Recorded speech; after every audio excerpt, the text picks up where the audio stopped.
Oh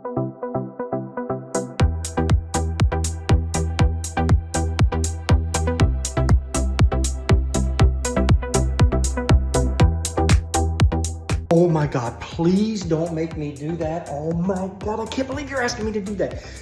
Ask Joe. Joe knows how to do it. He's good at it. He's been here 20 years. If you make me do it, I'm gonna get us all fired. I can't live with that on my conscience. Please, please, please. Who is that employee? It's the stressed out one. So how do you deal with the stressed out employee? Well, first and foremost, remember, it's not stress that kills us. It's our reaction to it.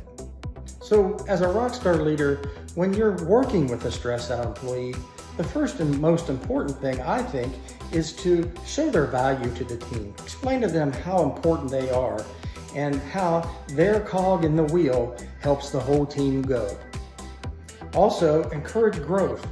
Give them little things at a time that will help build their confidence, because after all, a stressed out person is oftentimes lacking confidence. Give them ways to feel confident. For example, if they're saying, I need you to talk to Miss Jones about stacking her chairs because I can't get everything done in time, and could you please talk to her, because if she stacked her, I'll tell you what, let's role play. You be you and I'll be the teacher. And let's practice before you actually try to have that conversation with them. How about the first time you ran a side-by-side scrubber? Oh my God, and you're holding on with dear life. We all remember that, right? But it got easier and easier the more times we did it.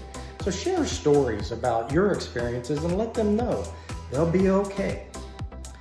You see, adopting the right attitude can convert a negative one into a positive one. So when you're working with a stressed out employee, be there for them, encourage them, support them, and let them know that you are going to make sure they're successful.